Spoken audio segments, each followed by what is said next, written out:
went on a long bike ride end of last week, and I drove by 2 houses, and they were grilling outside, and it just puts you in that summer zone. As soon as you smell like the charcoal and the brats, whatever oh God, it's good. I grill all year round. Oh, do you? Oh, absolutely. Oh my God. You do that in the garage then, or you kind of brave the cold? No, outside. Oh, outside to brave the cold. Yeah, in fact, for Thanksgiving, I don't remember how many years in a row I did this. I used to do a whole turkey. On the grill? On the Weber. Yep, charcoal, really? not gas. Damn, but man. now my son has taken the duties over here the last couple of years or so. That's impressive. But I just grilled today. In fact, I grilled one of those beer can chicken things. Do you for beer? What'd you use? Oh, I just use water. Oh. Yeah, it was a Mountain Dew can. And it was awesome. water. Okay. But it's got that, you put it over that and you stick it on the grill, and let me tell you, that is the juiciest bird you'll ever have. Holy smoke. It's been years since I've had that. Are you not big on beer then? No, I don't. I haven't drank in like 40 years. Gotcha. Well, it's good to know it work with whatever. Yeah, it works with anything. Yeah, I've even done Dr. Pepper. Dude, my brother found a recipe in like some old magazine for Dr. Pepper ham, and that is what he makes for every family get together, and it's so damn good. It's just a little bit of sweet, like a nice natural glaze, but not over the top. Yeah, it's great on ham. Yeah. Dr. Pepper. I'll have to. If you ever find that, shoot it my way. You bet. I can do that. I would love that. What was the last show you went to before this whole quarantine thing? You remember? Hang on. I have it right here. The last one I went to was... I don't know. Go back farther. Farther yet. I'm sure you got a lot to dig through, man. I can't imagine how big your archives are. I have several thousand. Oh my goodness. I do a couple thousand a year. I probably got at least 10,000 shows on my on all my hard drives. Jeez, I was going to ask you about that. That's all on hard drive? Do you have cloud storage too? Some, yeah. Yeah, I have some cloud storage, yeah. Any idea what the capacity is on those as far as like terabytes? No, in fact, someone asked and I figured it out once, and I don't remember what it was now. But you say somewhere around 10,000 overall, different audio recordings? Oh yeah, I have stuff going. I've been doing this for a long time. I have stuff going back to like that I've collected from the 60s, 70s. Really? Stuff I've done from the probably mid 80s. I started.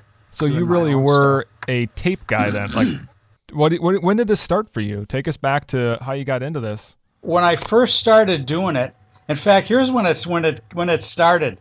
This started for a lot of guys. Back in the 80s, before 1985, when mini discs came out. Okay. There were some fellas I knew that would record, and they would drag cassette decks with SM57 mics to shows. Jeez. And they'd set those up. Well, I knew who these guys were, and I haven't seen them for a touch base with them for a while. But I've got stuff from like the old Longhorn days, when the Longhorn did shows, when what was that bar on Hennepin and Lake? Hennepin and Lake. I can't think of it. Yeah, I don't know if it helped you on that but one. But I got U2 when they performed at First Avenue from 1982. Really? Oh, I have so much stuff. It's nuts. It's nuts. But I started getting into it when mini discs came out. I just looked at those and went, wow, that is really cool. So I bought a little cheap Sony stereo microphone that had a little 1/8" male plug. Got a mini disc player. The first show I ever recorded, I had the microphone in my hat. It was at the XL Energy Center when they first opened. The first show they ever had there was the Guess Who, the Doobie Brothers, and I think it was John Mayer, but I'm not 100% sure on that one. Dude. But I know, yeah, and I've listened to it since then, and it actually turned out pretty good. That is a killer lineup. So that was the first show at the X, and at the X in when 2010. 2010. When I talked to you, one of the first couple times we really met, it was at Eagles Club, and you were telling me that that's part of how you at least did or do record is by putting stereo mics in hats, and I thought that is freaking brilliant. Yeah, I used to do it that way. Well, how do you do it now? Are you still able? I guess I don't want to spoil your secrets if you have a. Well, now everything, you can do it all over the place, all the locals. So I just have my stand with the mics on top and all that stuff. What's your typical rig then? I mean, I've kind of seen you have the pole with a couple mics on it. You do video sometimes. Yeah, I try to do video. I try to do video every show if the lighting is good. The main rig that I use a set of Sheps. They're German brand mics. They're called MK4s. I think they're about $2,000 a pair. They're really, really good. They got an unbelievable low end to them and a high end and a mid. They're just an excellent all around mic. All those, they're good. I use those, and then I run that into a Gracie V2 preamp. That is, again, that is just an excellent piece of gear. And then I run that into my Tascam DR100. That's the main rig I'm using now when I do live shows. And then for video, I've been using a Olympus, I think it's OMD10 35 camera that does a great job. Oh my goodness, it does a good job. But again, you need a little bit of light. You need light. Yeah. Oh, what's the footprint like on that? Can you fit that all into sort of one duffel bag or a briefcase, or? Yeah, I have it all. It all fits in one camera bag. About let's see, I'm looking at it right now, and it's probably about a foot wide, about 10 inches high, and about maybe 10 inches deep. Huh. Yeah, it all fits in one bag. It's convenient, low profile. Yeah, it is. I appreciate you taking the time to talk. There's no real rhyme or reason or formula to this. I just call it the DL and the TC, and we talk to local bands in this time where we're not able to perform. And I thought, how cool would it be to get a look into the other side? The people that are supporting bands, are taking photos, are helping book shows. And you're the first guy that came top of mind just because I've had an opportunity to work with you a couple times. And the band that I'm in, Weather Check, we've used video and audio that you've provided from the Varsity show. From the Eagles show. I remember the Eagles show one time. It was one of those stupid 5-band bills that just go on forever. And we were on last. And here we are, final band. There's maybe 5 people in the room, and you were one of them. I'm like, this guy, he's a trooper for sticking this out. Yeah, I'll be the first one there and the last one to leave. Yep. It's just that simple. So how do you have the passion and the drive for that? What keeps you going? Because we know what it's like, the late nights, the sticking around for hours at a venue on your feet. What keeps you going? Music. I love music. I mean, it's that simple. Music has gotten me through, and everyone, some real rough times in our lives. It's that simple. And I just love music. I love the beat. I love the rhythm. I love just everything about it. It's awesome. Yeah, I want to echo that. Do you play anything? Do you sing? Do you any instruments? I have a set of drums here, and I have an electric guitar. I got an acoustic guitar. I got a little noise rig I play with. I set up too, so I cool. putz around. I've actually performed a couple times a noise set, and I'll tell you, I was never so nervous in my whole life. Yeah, you get kind of the jitters, the pre-show anxiety. I did, yes. Yep. It took me many years to get rid of that. I remember I've only been drumming, seriously for about 3.5 years, maybe 4 years. And for the first 2 years even, I'd sit down, we'd start playing, and my right foot on the kick pedal would just be just bouncing with anxiety. You know how you kind of tap your toe? Oh, yeah. I couldn't for the life of me play a straight beat for the first song or two on the kick drum because my foot would just nervously tap, tap, tap, tap, tap, tap, tap. Oh. It sounded like 64th notes. Yeah. Oh, yeah. It was like double kick death metal on a single. Yeah. Just really quiet. Just very soft. Well, what would you call what you do? Are you an audio archivist? Are you a taper? What do you call it? I would say audio archivist. I'm a taper, obviously, but audio archivist. Everything eventually that I record is going to end up at the University of Minnesota. They have a real honest to goodness archive there. Remember the movie National Treasure? Sure, yeah. Well, he went down in the belly of the beast there, and there was that big archive, 80 to 100 feet down. The University of Minnesota, a lot of people don't know this, they have the same thing. It's over by you know where the Carlson School of Business is at? Yeah. You go back there about, I suppose it's maybe a half a block or so. There's a little library on the back on the left-hand side. You go in there, you go up the second floor, and that's where their main offices are at. It's called the Minnesota Underground Music Archive, MUMA, M-U-M-A. You can Google it, or not Google it, but you can Facebook it, M-U-M-A, and there it is. It'll come up. They're an honest-to-goodness archive. All the way down in the limestone, like 80 feet, totally climate-controlled doors that come in and out just like National Treasure. Really? It's incredible. They've given me a tour of it, and I've gone down there, and it's, oh my goodness, it's incredible. It's unreal. So you're not talking sort of abstractly. You're saying the stuff that you're recording is actually going there. It will actually, everything will end up there. Yep. Damn. That's so cool, man. I didn't even know that. Yeah, a lot of people don't. That's wild. That's what happens. Well, when you're telling me, sort of describing the archive, I had toured a couple years back the Minnesota Public Radio studios. And, their archive sort of reminds me of like a smaller version of what you're saying, where it's climate controlled, and you walk in, and they were describing it, and I saw it, all these reel-to-reels and everything on these shelves, and they were saying the fire suppression system in there isn't water, obviously, because that would damage everything. It's oxygen. So they said if there's a fire detected in there, you have like 10 seconds to get out before it totally seals and sucks all the oxygen out of the room to kill the fire. I'm like, what?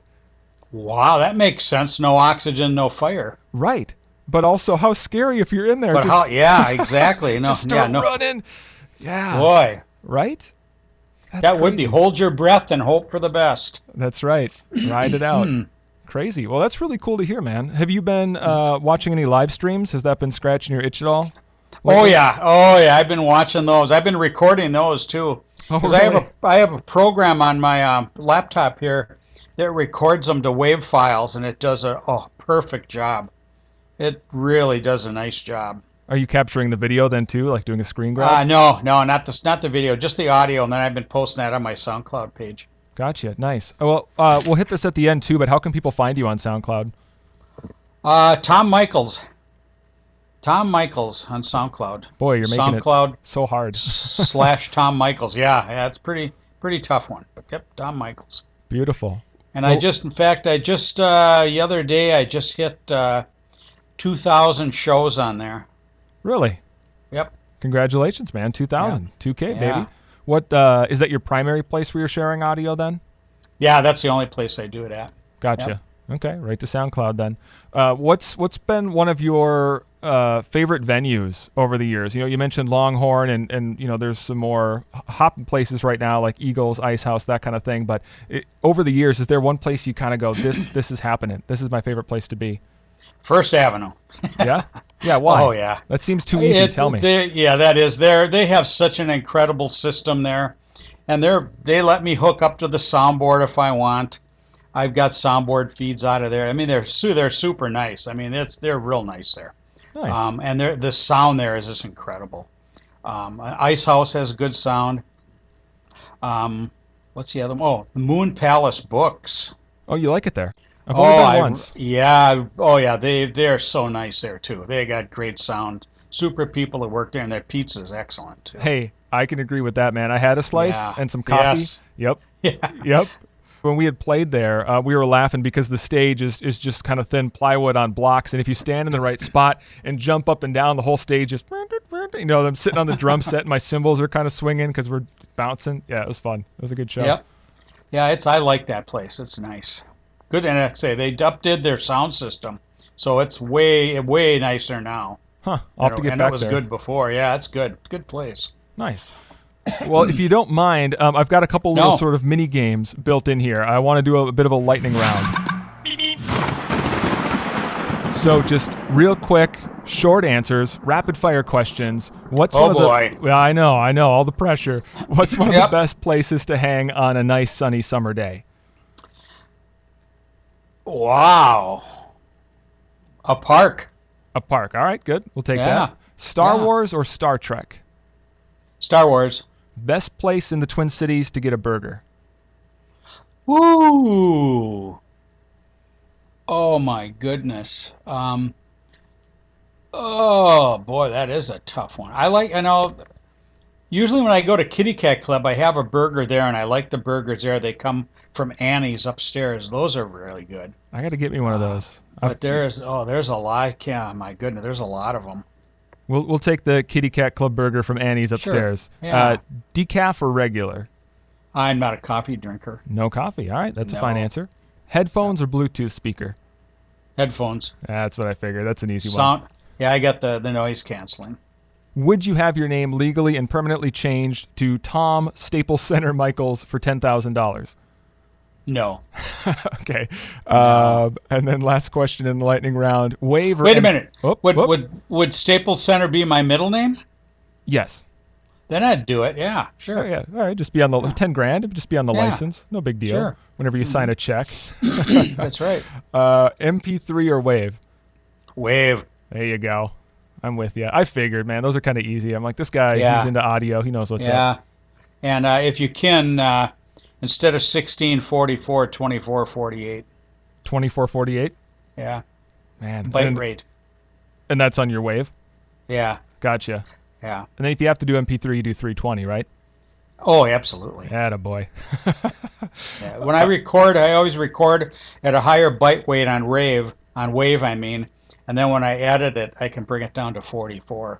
Because if you do a higher byte rate on Wave, then you got more dynamics you can do. You got more room to mess around with it. Well, yeah, and you can always dial it back, but you can't improve the sound. Sure, that's right. Yep. Mm-hmm. Well, let me ask you, have you ever been to a show, and I don't want names, obviously, but have you ever been to a show that was just so bad that you packed it up early and walked out? Oh, absolutely not. No? I would never do that. What a champ. No, not at all. That's awesome, man. I mean, you are truly in this. I wasn't sure. I've dipped early on a couple, but that would have been, I don't know. Now I feel bad. You're setting the bar so high, Tom. Yeah, I've never done that. I never would. That's awesome. No. You know, you do find a lot of gems when you stick through a whole show, though. Well, some of the best shows I've been to, I've looked around and it's like, hey, there's only like 7 people here. Man, it's like it's incredible. It's incredible. The thing too is you don't know what to expect, because I've been to a bill where I like the opener and I don't know the middle act, but I know the headliner, and because it was staggered like that, you hear the middle act and you go, "Oh my gosh, these guys are phenomenal." Yes, that happens. Yep, it's worth sticking it out. Well, I don't want to sit in this too long, but I do want to ask while we're in this. Back in January, you'd posted about hanging up your hat due to some complaints, and you wanted out of this, and you were going to be done. Oh yeah. And thank God you changed your mind. All of us. I want to speak for the music community here in the Twin Cities. We're just holding our breath, going, "No, please don't." You want to speak to that moment and how you're feeling about that now? Yeah, that was a real. I look back at it, and that was very hurtful. And usually things don't bother me. It just doesn't bother me. But for some reason that hit me the wrong way, and I just was thinking maybe this was the general flavor of the community or something. And I don't know why I thought that, but it's like I say, it just hit me wrong. So I just thought, well, maybe it's time to hang up the hat here, so to speak. Well, that turned out to be a mistake. You were very swiftly corrected. Wow, was I ever. I absolutely couldn't believe it. Holy smoke. And it was only one person who had made an issue of it. Wow. Yeah, I was surprised. That's good. Very I'm surprised. glad there was such an outpouring of love for you. You know, it's especially in the political climate, the way things are today. It seems like it's so easy for us, myself included, to hear a couple loud voices and extrapolate that and make that hyperbolic to think that this is the masses. Like everybody thinks this way. Right. And it's so nice to be centered and go, nope. Like there are people that are here on my side. Like there are people that have our back. There are sane individuals, you know, that are a part of this community and support each other. Yeah, I had so many emails. I mean, private emails, private messages. It was incredible. Oh, it was incredible. Would you have something to say maybe to people that sent you those messages? Oh, thank you, thank you, thank you. Yeah. Oh my goodness. Yeah, because then I said, well, maybe maybe I'll do it for another year and see how I feel after a year, because my wife is going to retire next year. I've been retired for like 7 years now. Mm-hmm. I think it's 7 years, something like that. And so I thought, well, I'll give it another year. Well, then this happens. All this virus crap happens. So I don't know I don't know how long this is going to last. We'll see what happens, though. I know. Ride it out for now. Did what you do for your day job relate to audio in any way, or was this totally just a side hobby passion? No, yeah, this is just a side hobby. Yeah, I started doing this. That's where all the mics and the hats came from, because I did all these big national acts. I'd put mics in my hat, record them. So I have stuff you absolutely wouldn't believe. It's mind blowing. Can I believe it? Is it posted up online somewhere? Oh, heavens no. It was all, Okay. No, that's not posted anywhere. Maybe you and I will have to hang out sometime. Yeah, because it's like you're not supposed to record all these major acts unless you get permission. Mm-hmm. But I did it anyway, and as do lots and lots of people. But I just don't post it anywhere. It's just for me. Sure. You're the guy that goes to shows, captures the audio, and actually does something with it instead of letting it sit on their phone. I do. Yeah, I do for the locals. See, I did all national acts up till about 7-8 years ago. And then I thought, well, I'm going to start checking out the local scene here. And it was around 20, oh man, I don't remember, 14, 15, something like that. And I thought, I'll try the local scene, see what happens here. Well, one of the first places I went to, I think, was the Hexagon. Nice. And I went there, recorded there, and went, wow, metal music. I like metal. Well, then I started going other places, and it just kind of blossomed. There was a guy named John Empty. I don't know if you're familiar with him. That doesn't ring a bell. He had a website called the Empty Tapes, and he was a big time recorder in the cities here. And he was kind of winding down, so I kind of just by happenstance picked up where he left off. I read around the same time that he was leaving and I was coming onto the local scene here. So I've gotten to be real good friends with him, and we've gone to shows together and recorded shows together and swap files back and forth. And he kind of, like I say, he was kind of winding down, and I just started where he picked up where he left off. Are you part of a community then? Like, are there a bunch of other Tom Michaels out there doing this that we don't know about? There's a lot of, oh yeah, there's lots. Yeah, it almost seems like every show gets recorded, whether you want it to be or not. Sure. It's just the way it goes. It's just technology is so available. There's people that shows I see with these fancy there are these microphones that plug into the top of the phone, and they actually are way better than the phone itself. They're kind of a little higher end, high tech microphones, and you can record shows with them right on your phone and get a real good recording. I'm thinking about you recording large shows. Is there sort of a sweet spot in an arena to get really good sound? Is it like right by the soundboard or what? Typically, if I like when I'm at First Avenue, that's why I like First Avenue. You can get right dead center and aim your mics at the left and the right stack. Mm-hmm. But but when it comes right down to it, there was some people on one of our these taper blogs that I belong to, and these guys were getting so technical, and well, you have to have this, you have to have it up this high, it has to be a certain degree angle, it has to be this, it has to be that. I said, hey guys, you got to realize something here. You're not recording, you're recording speakers. You're recording a set of speakers in a room, and all this technical stuff, yeah, it makes sense to a certain point, but the bottom line is you're recording a room. Yeah, and this isn't a controlled environment. This isn't a controlled studio. environment. You can't do the same thing in every room. No. It doesn't work that way. Well, and part of the charm too in listening to bootlegged audio is, the sound of glasses clinking and conversation and sort of capturing the room ambiance, right? Exactly right. Mm-hmm. Yep. Yep. Every once in a while, I see you post stats on social media about like numbers of listens and that kind of thing. Do you have? Oh yeah. Like, what's the most popular? What gets the most hits? Like, what's hot right now? If I checked out SoundCloud. I don't know. I'd have to look myself. I'm not sure. Yeah. What was it last month? I guess that fluctuates though. When I think about it, 1 month it'll be metal. 1 month it'll be something, instrumental. Hey, you just never know. Because I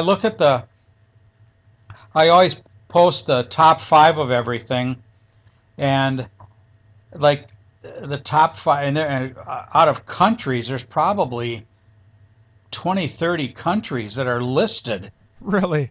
Oh, it's incredible. Yeah, it's like, hot. I didn't even think some of these countries had electricity or radios. It's amazing. Yeah. So that's crazy, man. Minnesota music out of these small venues like, your Ice House, your Hexagon, Kitty Cat Club, that kind of thing are being listened to by people literally globally. All over the world. Yep. Oh, yeah. That's crazy. Yeah, I've posted a couple times. I've said, hey, look at this. Maybe you guys should tour in Japan or something, or maybe you should go to Altoona, Wisconsin. I think that's the one. That comes up. That comes up many, many times as one of the top 5. Huh. Right on our doorstep there. I've never heard of it. Right across the street. Yep. Altoona. Let me ask you this. Is there any sort of super rare audio that you have that when you captured it, you just thought like, yes, like I have this moment? Is there something that comes to mind? Oh, yeah, there's a few. Remember the night that the ceiling collapsed at First Avenue? You bet, yeah. I was in the 7th Street entry. Everything was set up, recording. All of a sudden, and if you've ever been in there, and if you look as you're walking out, just before you make the right to go out the little hallway there, to go out the main door to this First is in Avenue, the main room to the side? entry. Oh, yeah. okay, yep. There's a great big huge red light, like a police light, on a gumball. And if you ever see that go off, that means they either need help or something's going on. Well, that thing started flashing, and I'm going, uh-oh, something's going on. Maybe the bouncer needs a little help. Who knows? Well, about the same time that started flashing, I'm sitting at the rail there, dead set on the front of the stage there. 7th Street side. 7th Street entry, yeah. And all of a sudden, the sound guy, front of house, gets on the horn there, and you can hear him going, and he's saying this to the band through the monitors. The monitors. He goes, we got to shut it down. Everybody needs to get out of immediately. We got to shut it down. Everybody. And I'm hearing this and going, wow, what's that about? Well, I have to tear everything down, so I let it run as long as I could. I got all that captured on audio. That's wild. It sounds kind of cool too. Is that public? I don't know if that one ever got. Well, I don't know if that one ever got put on SoundCloud or that at all. Now that I think about it, because that's got to be kind of eerie. I mean, that was such a big moment for Minnesota music. That was headlines for a couple days. Yeah, and I was in that room, the main room, right by the soundboard, like probably, I don't know, a week or so before recording. And that's kind of where it was, right? Like kind of right of center. Yeah, it was. Yeah, right. Yeah, not too far from the soundboard. Yeah. Yeah. Wild. All right, I have one more game show if you're up for it. It's a brand new one. Sure. It's goody. It's only for you. You're the only one that will ever play this, I hope. All right, here we go. Uh-oh. Okay. Who's that Tom? Name that Tom. It's the first and only time we're going to play Who's That Tom? And so I'm going to describe a Tom. It could be a Thomas or a Tommy or a Tom, and you have to tell me who that person is, okay?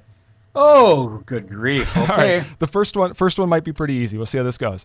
All right. This Tom is a famous actor who says Scientology helped him overcome dyslexia. He's best known for his roles in Top Gun and Mission Impossible. Tom Cruise. There you go. All right. Yeah. You got it right off the bat. Good. Okay. Ball's rolling. Ball's rolling. So this Tom pioneered a unique approach to guitar in a politically minded band in the 90s. Tom Morello, Rage Against the Machine. There you go. All right, you're smoking it so far. Here we go. Oh. This Tom is speaking of smoking, a cannabis rights activist whose movie and comedy career went up in smoke in the early 80s. Tommy Chong. That's right. That's right. Yeah. Moving right along. This Tom has been described as America's greatest inventor. He created the phonograph and the first long-lasting light bulb. He was the DC half of the AC/DC debate. Thomas Edison. There we go. All right. I've been to his house in Florida. Have you really? Oh yeah, a couple times. It's very cool. That's neat. Do they have some of his early inventions and early works on display? Oh there? yeah, they do. Yep, they have all. Oh, it's pretty neat out there. Yeah, that's pretty cool. Go time travel. Give that guy a high five for coming up with the phonograph. Yes. Yeah. All right. And what company did he start? I couldn't tell you. General Electric. Oh, I suppose. Yeah. He probably. I mean, he did a lot that I can't even think of right now. he did. He did. Yep. Uh, Okay. Anyway. No, that was good. I appreciate that. Last Tom. Here we go. In 2006, this Tom was honored with the keys to the city of Gainesville, Florida. He's sold over 80 million records and was in the supergroup The Traveling Wilburys. Tom Petty. There we go. Look at that. Oh my goodness. 5 for 5. These were easy. Who's What do I that win? Tom? A round of applause. Okay. Adulation. Bragging rights Yes. for being the only Yes. person that's ever played this game. Excellent. Cool. A couple other questions for you here. Okay. Is there anything you'd like to see improved or changed in the Minnesota music scene? Yeah. I would like to see, I would love to see when people come to shows, they're a lot more quiet. They're quieter. They're not back there talking and on their cell phones and talking to other people and trying to talk over the bands. Oh my goodness, that drives me nuts. So attentiveness, listening. Actually, if you're there to listening. see a show, listen to the show. Talk between sets. And there's a lot of bands I know that feel the same way because we've discussed this. I've discussed it with many bands. I said, well, I got it, but so there's people talking. I said, sometimes I've said, I'd like to start taking pictures and posting them online of these people jabbering away at the shows. Sure. But that would, oh my God, get me run out of town probably. Yeah, that's a bit of a sin, though. That's kind of like leaving the set early. You're performing, and as soon as your set's done, you're like, peace out. I'm gone. Yeah, that happens. That's Yep. dirty. Oh, yeah. Yeah, that's awful, too. I think we could all probably use a little bit more of that, too. Not to be preachy, but just that actively listening, that being present, especially in regards to music, but just in general, my goodness. Like, you get caught up in the rat race of the day-to-day. Yes. I'm going to pocket that as a little Tom Michaels advice. It's just respect. Yeah. Just respect. A couple times I've said to bands, I go, doesn't that bother you that they're like they're talking over you? And they've said, I don't remember if it was he or she, but they said, as long as they're here. I go, well, yeah, that's nice, but nobody can, you can't hear because they're too loud. Mm-hmm. So that's always been a pet peeve of mine. Yeah, especially if you have softer music, not like metal that really just overpowers everything. That or right. The band sort of has a breakdown and you get to a softer section. That's when that really sticks out and starts to pull you out of the moment. Yes, it does. Yep, because all of a sudden they'll be talking and then the music goes down there. You're like, oh. Everyone has to dial it back real quick. Oh, we got to dial it back. That's right. Yep. Yeah. Oh. And there's been times where I've said, I've done this more than once. I've said, you know, what you said has all been recorded, so I hope you didn't say anything that you don't want anyone to hear. And then you just get this look on their face. Yeah, It's yeah. just kind of funny. It's just funny. A lot of trash talk seeping in that you're going, oh, Oh crap. yeah, Ah, yeah. It doesn't happen crap. too often, but it happens. That's good. I'm sure it does. Hmm. Well, you had picked out a song before we started recording that you wanted to kind of Yeah. leave us with today. Tell me about why you picked this song from Wax Lead. Well, I like Wax Lid. Those, they are so nice. They're the nicest people. And this was done at, I think this was done at their CD release at the Ice House. And I, like I say, I like the Ice House. And this is just, that's just a good song. And Cody and Holly are just very nice people. And I just happened to come upon this, and I went, yeah, let's do that. I just like the song, and I like them. I like the Ice House. And what year is this from? This would have been, boy, I think that would have been last year. Yeah, I think that was October of last year. Gotcha. Well, that's cool. Yeah. I don't need an exact date. I was just wondering in general. Well, we'll leave with this song from Wax Lead. I want to thank you personally for taking the time to talk a little bit, and also Oh, thanks for having me. recording. For recording Weather Check. I appreciate that. For Oh, knowing yeah, the recording you absolutely. do for everybody else. Man, you're such a champion for the Twin Cities music scene. So on behalf of other musicians, thank you so much. Is there a way that people can support you in what you're doing? I don't know. What do you mean support me? I don't know. A high five? I, Uh, that just a burger? just A stream? oh heavens, no, no. I don't do this for money. I don't need the money. This isn't about money. This is just about history. Right now all this stuff is online. People are pulling stuff out of their hat to listen to for music Literally. and it's like there's things that are being pulled out that people didn't know they were being recorded. And that's what this has always been about, is history. Minneapolis music history. There's been a couple bands that have said, well, I don't know, every so often some in the early days they'd go, well, I don't know. I go, well, look at it this way. This isn't about you. Somewhere down the road you may have kids, you may have grandkids, and they're going to go, hey, wasn't grandma in a band a long time ago? Yeah, she was. Or grandpa was in a band or whatever. And they can go down to the Minnesota Underground Music Archive, and there it is. I love that idea. I love the idea of grandma putting down like PBR pounders at 1 a.m. at the Hexagon for Yeah. a punk set. Yeah. Oh, yep. And there's some grandmas that do. Yeah. Heck yeah. Yeah. Cool, man. Well, it's really easy to get lost in the hours and hours of recordings that you've put up. I want to encourage people to check it out. If you look up Tom Michaels or Tom Michaels Recordings on SoundCloud, you'll find those there. If he wants, you can bug him on Facebook and that kind of thing too. But we'll leave with this one on Wax Lead. Tom, thanks again, man. Hey, not a problem. Thank you.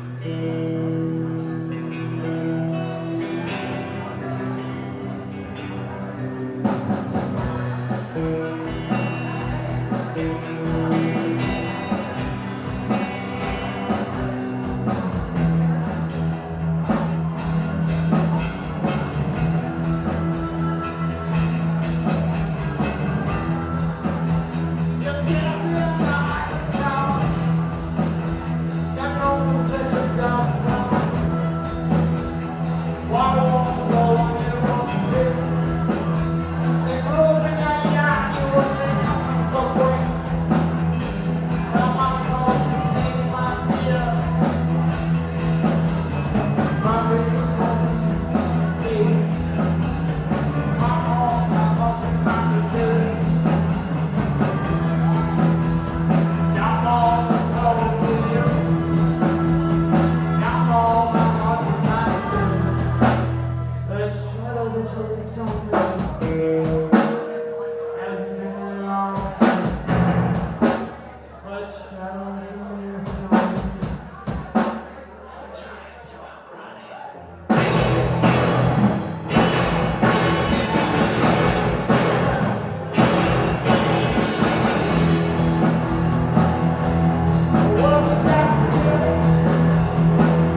Thank you, Will Waxley.